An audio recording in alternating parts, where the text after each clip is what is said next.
پشاور کا وزٹ میرے خلاف کا مکمل ہو گیا ہے. کیا صورتحال ہے ان سائڈ پارٹی جو کچھ شکیل خان کا استعفیٰ آیا اور پھر باتیں ہو رہی ہیں؟ دیکھیے شکیل خان کو میں ذاتی طور سے نہیں جانتی، وہ مالکان کے MP ہیں، لیکن ان کی ریپوٹیشن بہت اچھی ہے. ان کے بارے میں یہ سنا رکھا ہے کہ یہ تیسری دفعہ منسٹر بن رہے ہیں، لیکن ان کے پاس اپنی ذاتی استعمال کی گاڑی نہیں ہے. اس سے پہلے مراد سعید کے بارے میں کہا جاتا تھا، اور یہ سچ ہے کہ جو پہلی دفعہ MLA بنے تو ان کے پاس ذاتی گاڑی نہیں تھی. ہمیں ایسے ہی لوگ مزید چاہیے پارٹی میں، لیکن کیونکہ اس وقت حالات مشکل ہیں، حالات سخت ہیں. ہمارا لیڈر بے گناہ جیل میں بند ہے، اس کو ہر طرف سے بلیک میل کرنے کی کوشش ہو رہی ہے. ٹیمپر سب کے شارٹ چل رہے ہیں، موڈ سب کے آف ہیں. دوسری بات، لیکن میں خود ان لوگوں میں سے ہوں جو پارٹی میں بڑھ چڑھ کے لڑائی میں حصہ لیتی ہوں. میں کبھی کسی خیر کے کام میں نہیں ہوتی ہوں، اور صرف اس لیے کہ ہمیں خان صاحب نے سکھایا کہ سوال پوچھو، ہمارا حق ہے، ہم ٹیکس دیتے ہیں. پھر میرے ساتھ میرا 10 لاکھ لوگ کا حل کر جب وہ مجھ سے سوال پوچھے گا اور میرے پاس جواب نہیں ہوگا تو میں آگے سے کیا بتاؤں گی. تو اس کو لڑائی نہیں کہتے، اس کو اختلاف رائے کہتے ہیں. اور جس پارٹی میں یہ موروثی پارٹیاں آپ دیکھ لینا، فلانی آپا کا بٹوا اٹھا لیا، فلانی آنٹی کا جوتا صاف کر دیا تو جی آپ سینیٹر بن گئے، منسٹر بن گئے. یہاں ایسے نہیں ہوتا. سوال بھی پوچھیں گے، اختلاف بھی کریں گے، خان کو بھی نکالیں گے. یونٹی ہماری یہ ہے کہ خان ہمارا واحد لیڈر ہے، بٹ اس سے زیادہ دیکھیں ہم کسی کو بھگوان یا مجازی خدا نہیں بنا سکتے. سب الیکٹڈ ممبرز ہیں، سب عزت ماب ہیں، لیکن انکوائری ہو، بات صاف ہو تو ہم سب خوش ہوتے ہیں. کارکنوں کے بھی تو بہت سارے سوالات ہیں خان صاحب کی رائے کے حوالے سے، بار بار جلسے ملتوی ہونے کے حوالے سے، انہیں کیسے مطمئن کریں؟ دیکھیں میرے حلقے میں تو الحمدللہ پرسوں جو ہمارا ایک بہت ہی بیچارہ علاقہ ہے یوسف خیل، وہ FR کا حصہ تھا، مرج ہو گیا ہے. اور وہاں پہ ابھی بھی چلتی رہتی ہے کوئی نہ کوئی آپریشن. پتہ نہیں آپریشن سچے جھوٹے رب العالمین کو پتہ ہے. وہ خود نکلے ہیں، ہمارے میئر ہیں وہاں کے حفیظ صاحب، اور انہوں نے کہا ہے کہ جی ہم تو انشاءاللہ نکلیں گے 8 کی تاریخ کو.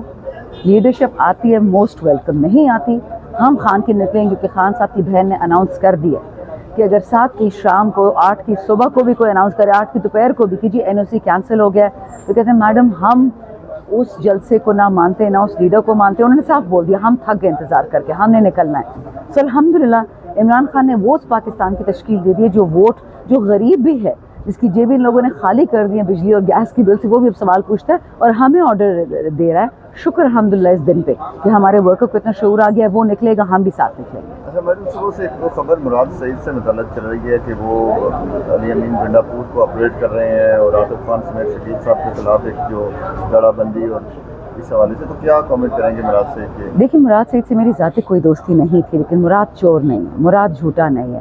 میں کبھی بھی ایسی بات نہیں مان سکتی مراد کے بارے میں کہ کوئی کہے کہ اس نے مطلب کسی انٹرفیرنس کی، کسی انکوائری میں چوری کے خلاف یا کسی غلط بیانی کے خلاف. مراد ایسا ہے، مراد کی 1000 کمزوریاں ہوں گی بٹ وہ چور نہیں ہے.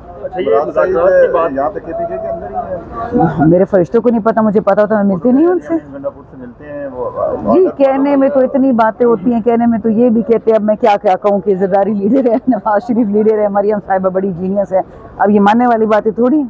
اچھا یہ بتائیے گا کہ ایک طرف حکومت کی جانب سے مذاکرات کی بات کی جا رہی ہے، PTI اس کو مذاکرات کا خیر مقدم بھی کرتی ہوئی نظر آتی ہے، کہیں پہ یہ بھی کہا جاتا ہے کہ میں شرائط ہیں. یہ کو کھل کے سامنے کیوں نہیں، نہ حکومت آ رہی ہے نہ PTI آ رہی ہے؟ مذاکرات اگر نہیں ہوں گے تو سیاسی عدم استحکام کیسے ختم ہوگا؟ دیکھیں سیاسی اگر استحکام کسی کو پاکستان میں چاہیے تھا تو عمران خان کے خلاف امریکہ کو استعمال نہیں کرتے. اگر کسی کو پاکستان میں سیاسی استحکام چاہیے تھا تو خان صاحب کو امریکہ کے کہنے پہ جب ہٹا دیا تو عقل استعمال کرتے اور 8 ہفتوں کے اندر اندر الیکشن کروا دیتے. شہباز کو لگانا تھا، نواز کو، مریم کو، بلاول کو، اس سے ہمارے کیا لینے دینے؟ وہ تو ڈبے بھرنے والا الیکشن تھا. وہ انہوں نے کیا نہیں، کیونکہ زرداری صاحب سے الگ وعدے کیے تھے، ان سے الگ پیسے لیے تھے. میاں نواز شریف سے سنے کہ 3.5 ارب لیے تھے ڈالر. کچھ پتہ نہیں چلتا سچ کیا ہے جھوٹ کیا ہے، یہ افواہیں ہوتی ہے ساری. لیکن پاکستان کے حق میں الیکشن بہتر تھا. ان کی حکومت آتی، ایک غیر مشروط حکومت آتی، ایک کیا کہتے ہیں مکمل حکومت آتی، 5 سال یہاں پہ کوئی نہ کوئی انویسٹمنٹ کرتا، کوئی نہ کوئی یہاں پہ ڈیولپمنٹ ہوتی. انہوں نے جی پہلے چاچا کو خوش کرنا تھا، پھر بھتیجی کو. اچھا پھر ایک ایکسپیریمنٹ کیا کہ کیئر ٹیکر کو 3 مہینے کی جگہ 6 مہینے لگا دیا. انہوں نے آئین کی دھجیاں اڑا دی. آپ کا کیا خیال ہے جو باہر بندہ ٹرکی میں بیٹھا ہوا وہ پاگل ہے کہ ہمارے ملک میں پیسے انویسٹ کرے؟ وہ دیکھ رہا ہے کہ جی کارٹونز ہیں، 24 مہینوں میں یہاں پہ 4 پرائم منسٹرز بدلتے ہیں. وہ اپنے پیسے انڈونیشیا، ملیشیا، تھائی لینڈ میں کیوں نہ انویسٹ کریں؟ تو ابھی جو کہہ رہے ہیں نا کہ حکومت کو استحکام چاہیے، 9 فروری کا دوسرا الیکشن لوگوں نے کیوں کروایا؟ نہیں کروانا تھا، استحکام چاہیے تھا. ان کو طاقت چاہیے، ان کو چوری کا پیسہ چاہیے. جو IPPs یعنی بجلی بنانے والے گھر بجلی نہیں بناتے ان کو میں اور آپ ڈالرز میں پیسے دیتے بجلی نہ بنانے کی، ان کا شکر ادا کرتے کہ جی آپ نے زحمت کی بجلی بنانے کی نہ بنانے کی. تو دیکھیں اس وقت پاکستان ایک قیامت سے گزر رہا ہے. میرا سب سے بڑا جو خوف ہے، اللہ کرے میری بات 100% غلط ہو، کہ یہ لوگوں کو اب مجبور کریں گے. جو نقلی 9 مئی ہوا تھا نا، اب اصلی 9 مئی ہوگا. PTI نہیں نکلے گی، عمران خان نہیں ہوگا، یہ عوام ہوگی اور یہ جاتی عمرہ میں گھسیں گے. اور یہ کیا ہے بلاول ہاؤس میں کہ بجلی کی بل اب تو ہمارے تو آپ دیکھیں گے ان لوگوں نے لوگوں کے حالات. لوگ خودکشیاں کر رہے ہیں، بچوں کو مار رہے ہیں، گھر تو سب بیچتے تھے اب تو کوئی گھڑی بیچ رہا ہے، کوئی اسکول نہیں جا رہا. آپ مجھے پتہ ہے پچھلے 50 سال میں سے حالات پاکستان آپ کے والدین نے بھی نہیں دیکھے ہوں گے. اتنی بری حالت ہے. اور یہ بھرنے خان تو اتنے بڑے کہ جو افغانستان سے لڑیں گے، ایران سے لڑیں گے.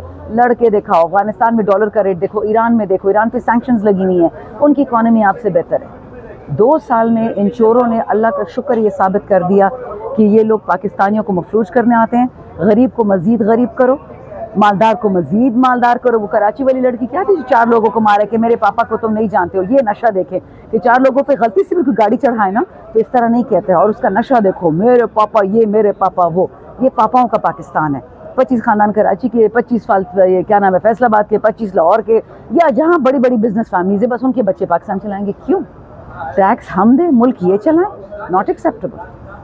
میم اسلام آباد کی شہریوں کا ایک بڑا سوال ہے. جی اربوں روپے کا آپ نے یہاں پر سیف سٹی پروجیکٹ لگایا ہوا ہے. جی. بہت بڑی تعداد میں یہاں پر پولیس فورس ہے، پیراملٹری فورسز ہے. پھر یہ کنٹینر پہ یہ ریڈ زون بند کیوں؟ دیکھیے جی، جب انٹیریئر منسٹری فارغ ہوگی نا، کبھی میرے پیچھے گھوم رہے ہوتے ہیں، کبھی شریار کے، کبھی علی محمد کے، کبھی اسد کیسر کے. میں تو ان کو open invitation floor of the house پہ دیا کہ آئے میرے گھر بیٹھ جائیں، اتنے پیسے مت ضائع کریں، پیٹرول مت ضائع کریں. سارا دن دیکھتے ہوں گے کہ میں کیا کھاتی ہوں، کہاں سوتی ہوں، کیا پیتی ہوں، کیا کرتی ہوں. یہ انفارمیشن چاہیے نا کہ ہم عمران خان کو کیسے بچائیں گے. سیف سٹی اس لیے ان سیف سٹی آپ کو ہو گیا. دہشت گرد یہاں پہ بھی پہنچ گئے ہیں کہ ان کا ایک فوکس ہے، وہ ہے PTI. That is about it. ان کو جو پولیس کی بیسک جاب ہے وہ ہے کمیونٹی پولیسنگ. ان کا کام ہے کہ دہشت گردوں کے پیچھے بھاگے، بٹ دہشت گردوں کی جگہ ہمارے پیچھے بھاگتے کیونکہ کسی نے ہمیں بول دیا یہ ڈیجیٹل دہشت گرد ہیں. سمجھ نہیں آتی کہ یہ میٹرک فیل لوگ کہاں سے ہم پہ نازل ہو رہے ہیں. اس ملک میں پڑھے لکھے لوگ ہیں، پڑھے لکھے بچے بچیاں ہیں، تمیزدار لوگ ہیں، ہر قسم کے لوگ ہیں، ہر رنگ کے لوگ ہیں، لیکن ہمارے سر پہ یہ نمونے آ جاتے ہیں. سو اللہ آپ خیر کرے.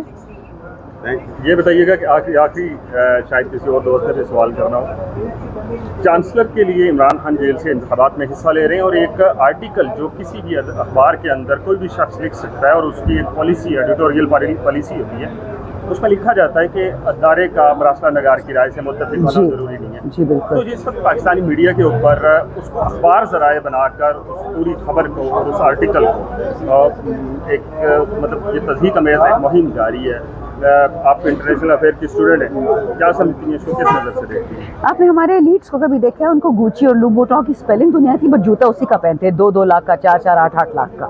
یہ وہی لوگ ہیں ماشاءاللہ جو کل سے چھاپ چھوپ کے اینڈ دے ڈونٹ ریئلائز. اللہ معافی دے، اگین میٹرک فیل بری. کوئی غریب ہوگا اسے میٹرک نہیں کیا ہوگا، اس کی دل آزاری نہیں کرتی ہوں، بٹ یہ ایسے کدو ہمیں ملے ہیں کہ ان لوگوں نے وہ پیراگراف پڑھا بھی نہیں. اس میں لکھا تھا کہ اگر عمران خان کو آپ نے ووٹ دیا تو آپ نے اس آدمی کو ووٹ دیا جو سلمان رشدی کے ساتھ نہیں بیٹھتا، توہین رسالت کے مابین. او بھائی، تو اس میں برا کیا کیا اس نے؟ جو توہین رسالت کرے گا ہم اس کے ساتھ کھانا کھائیں گے، اس کے ساتھ چائے پیئیں گے. دماغ خراب ہو گیا آپ کا. شکر ہے کل سے انہوں نے اپنی ہی بےزتی کر دی. اللہ معافی دے، اللہ معافی دے. میں نے اس دن بھی کہا تھا کہ خان پہ جو کیچڑ اچھالتے ہیں اوپر سے ان کی بارش ہو جاتی ہے منہ پہ. یاد رکھیں، آپ خان کے خلاف ہو سکتے ہیں، آپ میرے خلاف ہو سکتے ہیں، PTI کے خلاف ہو سکتے ہیں، پر جب آپ اللہ کی مخلوق کو تنگ کریں گے اللہ کی پھٹکار آپ پہ آئے گی. اس وقت انہوں نے اللہ کی مخلوق کو تنگ کیا ہوا ہے. ہر جگہ لوگ تکلیف میں رل رہے ہیں. تو آپ مجھے بتائیں کیا یہ جو اسٹیٹ آف افیئرس ہے یہ چل سکتا ہے؟ ہرگز بھی نہیں. کچھ مہینوں کی بات ہے، 1 ہوگا 6 ہوگا، آئی ہیو نو آئیڈیا. لیکن وطن آزاد ہو کے رہے گا. جیسے میں آپ کو بتایا، مجھے صرف غم اور فکر اس چیز کی ہے کہ پاکستانی خون نہ بہے. امریکہ میں جنگ ہوتی ہے، پاکستانی خون بہتا ہے. یوکرین میں جنگ ہوتی ہے، ہمارا خون بہتا ہے. افغانستان میں جنگ ہو رہی ہے، ہمارا خون بہتا ہے. بھائی ہم فارغ ہیں، ہم فالتو ہیں، ہمیں اللہ نے پیدا نہیں کیا. مجھے اس دن کی فکر ہے کہ جب لوگ نکلیں گے ڈنڈے اٹھا کے، اللہ وہ دن نہ لے کے آئے.